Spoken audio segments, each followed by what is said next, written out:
Sir എന്റെ കയ്യിലൊരു പത്രമുണ്ട് sir. Sir, Harippad മണ്ഡലം മുൻ ആഭ്യന്തര വകുപ്പ് മന്ത്രിയായിരുന്ന ശ്രീമാൻ രമേശ് ചെന്നിത്തല പ്രദാനം ചെയ്യുന്ന ഹരിപ്പാട് മണ്ഡലത്തിൽ അദ്ദേഹം ജനങ്ങളോട് പറഞ്ഞിരിക്കുകയാണ് സാർ, 203 കോടിയുടെ പദ്ധതിയാണ് സാർ അദ്ദേഹം പറഞ്ഞിരിക്കുന്നത്. 203 കോടിയുടെ പദ്ധതി ജനങ്ങളോട് പറഞ്ഞതാണ് സാർ. പത്രത്തിൽ വലിയ വെണ്ടയ്ക്ക രൂപത്തിൽ അടിച്ചു വന്നതാണ് സാർ. സാർ, അതുപോലെ തന്നെ പെരുമ്പാവൂർ MLA പറഞ്ഞിരിക്കുന്ന കണക്കാണ് സാർ, 1216 കോടി രൂപയെന്നാണ് സാർ അദ്ദേഹം പത്രങ്ങൾക്ക് കൊടുത്തിരിക്കുന്നത് സാർ. എന്നിട്ട് ഈ സഭയിൽ വന്ന് പറയുകയാണ് സാർ ഒന്നും കിട്ടിയില്ല എന്ന് പറയുക. മണ്ഡലത്തിലെ ജനങ്ങളോട് പറയുകയാണ് സാർ 1216 കിട്ടിയെന്ന് പറയുകയാണ്. മൂവാറ്റുപുഴ അംഗം പറഞ്ഞിരിക്കുന്നത് സാർ 182 കോടി രൂപയുടെ ബജറ്റാണ് കിട്ടിയതെന്ന് പറയുകയാണ് സാർ. ഈ തരത്തിൽ സ്വന്തം മണ്ഡലത്തിലെ ജനങ്ങളോട് കോടിക്കണക്ക് രൂപയുടെ കണക്കുകൾ ഞങ്ങൾക്ക് കിട്ടി, ബജറ്റിൽ കിട്ടിയെന്ന് പറയുകയും ഇവിടെ വന്നുകൊണ്ട് ഒന്നിനും കൊള്ളാത്ത ബജറ്റാണ് ഇവർ അവതരിപ്പിച്ചതെന്ന് പറയാനായിട്ട് അല്പം ഒരു ലജ്ജ നിങ്ങൾക്കുണ്ടാവണമെന്ന് ഈ അവസരത്തിൽ പറയുകയാണ് സാർ. 2-ാം തീയതി വന്ന കേരളത്തിലെ പ്രമുഖ പത്രങ്ങളിൽ 2-ാം തീയതി നമുക്കറിയാം, 1-ാം തീയതി കേന്ദ്ര ബജറ്റ് ആയിരുന്നു. അതിനുശേഷം വന്ന പ്രമുഖ പത്രത്തിൽ ആദായ നികുതിയിൽ ബമ്പർ ഇളവ്. എന്താ ഒരു ഭാഷണം, നമ്മളൊന്ന് ആലോചിച്ച് നോക്കിയേ. എന്തൊരു വാർത്ത, എന്തൊരു തലക്കെട്ട്. ഇത് എന്താണ് സാർ മാധ്യമങ്ങൾക്ക് കേരളത്തോട് ഇത്ര ശത്രുത എന്ന് നമുക്ക് തോന്നുകയാണ്. ബമ്പൻ ഇളവ്. നിർമ്മലാ സീതാരാമൻ ഉപയോഗിച്ചിരുന്ന സാരി ഇങ്ങനെയാണ് എന്ന് പറയുകയാണ്. മറ്റൊരു പത്രം അതുപോലെ തന്നെ പറഞ്ഞിരിക്കുകയാണ്, ജിം ഭൂം ഭ. നമ്മുടെ ബജറ്റ് വന്നതിന്റെ പിറ്റേ ദിവസം എങ്ങനെയുണ്ട്?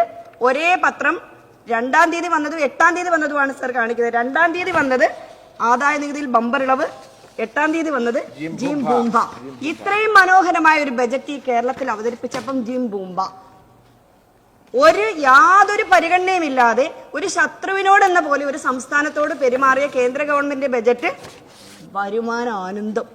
എങ്ങനെയുണ്ട്?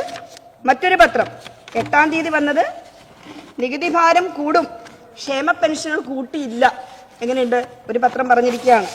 അതേ പത്രം തന്നെ 2-ാം തീയതി വളരെ ആശ്വാസത്തോടു കൂടിയാണ് അവർ പറഞ്ഞിരിക്കുന്നത്. 2-ാം തീയതി പ്രശ്നമില്ല, അവരുടെ പത്രത്തിൽ അവർക്ക് യാതൊരു വിധമായ വിഷമങ്ങളും കാണുന്നില്ല എന്നുള്ളതാണ് കേന്ദ്ര ബജറ്റിനോട് ഇങ്ങനെ. പിന്നെ ഞാൻ മറ്റൊരു കാര്യം ഓർക്കും സാർ, ഈ MP മാരൊക്കെ എത്ര ഭാഗ്യവാന്മാരാണ്. വിമർശനമില്ലല്ലേ? റെയിൽവേ അവഗണിച്ച വിമർശനമില്ല. കേരളത്തിൽ നിന്ന് കുറച്ച് MP മാർ പോയിട്ടുണ്ടല്ലോ. കേന്ദ്രം ഇങ്ങോട്ടൊരു ഫണ്ട് തന്നില്ലെങ്കിൽ വിമർശനമില്ല, എയിംസ് ഇല്ലെങ്കിൽ അവർക്ക് വിമർശനമില്ല.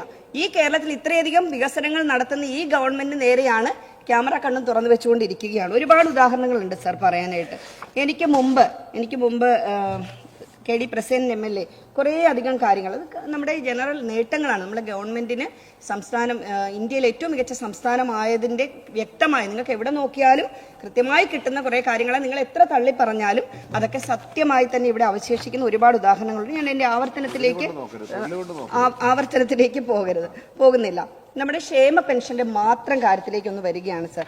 ക്ഷേമ പെൻഷനുകളെ പറ്റി പറയുമ്പോൾ ഏകദേശം 98% ഇത്രയും കടുത്ത സാമ്പത്തികമായിട്ടുള്ള ഒരു ഞെരിക്കൽ, നമ്മുടെ കഴുത്ത് ഞെരിക്കുന്ന സമീപനമാണ് കേന്ദ്ര സർക്കാർ എടുക്കുമ്പോഴും 98% സംസ്ഥാന സർക്കാർ വഹിച്ചുകൊണ്ടല്ലേ സാർ ക്ഷേമ പെൻഷൻ കൊടുക്കുന്നത്? 98% നമ്മൾ കണ്ടെത്തുകയാണ്. കേന്ദ്ര വിഹിതം പെൻഷൻ നൽകാൻ വേണ്ട തുകയുടെ വെറും 2% മാത്രമാണ് സാർ. അതുപോലും ഇപ്പോൾ 1600 കൊടുക്കുന്നതിൽ 300 രൂപയാണ് കേന്ദ്രം, അതുപോലും ഇപ്പൊ തരുന്നില്ല സാർ. അത് മുടങ്ങിയിരിക്കുകയാണ്.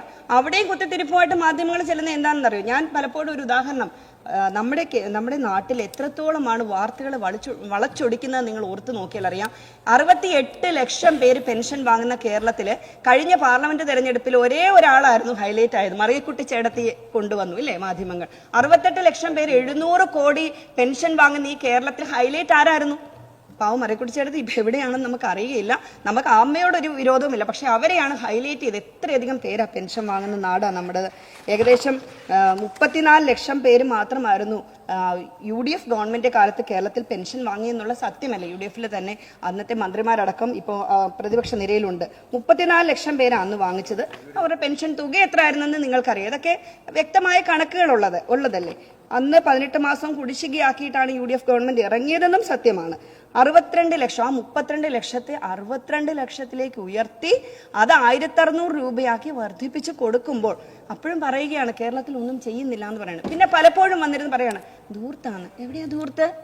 56,000 കോടിയിലധികം രൂപയുടെ നിക്ഷേപം ചെയ്തുകൊണ്ട് കേരളത്തിലെ റോഡും പാലും സ്കൂൾ കെട്ടിടങ്ങളും ഒക്കെ ചെയ്തതാണോ ധൂർത്ത്? 700 കോടിയോളം രൂപ പ്രതിമാസം പാവപ്പെട്ട മനുഷ്യർക്ക് പെൻഷൻ തുകയായി കൊടുക്കുന്നതാണോ ധൂർത്ത്?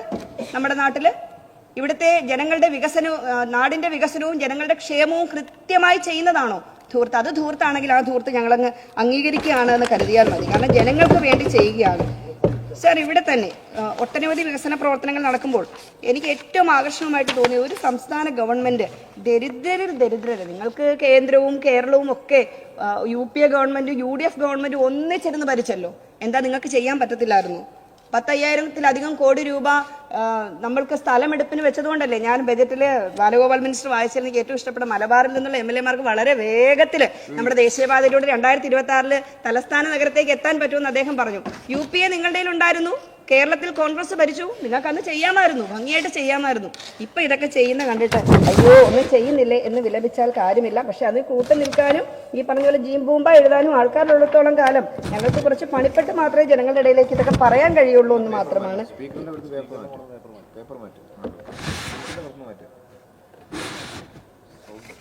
അതുപോലെ തന്നെ അടുത്ത കാലത്ത് ഒരു നമ്മുടെ നിയമസഭയിൽ വന്ന ഒരു അംഗം തന്നെ ഒരു ചർച്ചയിൽ നമ്മൾ തെറ്റിദ്ധരിപ്പിക്കരുത് ജനങ്ങളെ.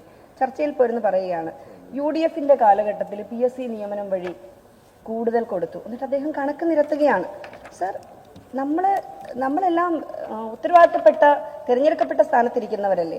2011 മുതൽ 2016 വരെ UDF-ന്റെ കാലഘട്ടത്തിൽ 1,49,386 പേർക്കാണ് നിയമനം കൊടുത്തിട്ടുള്ളത്.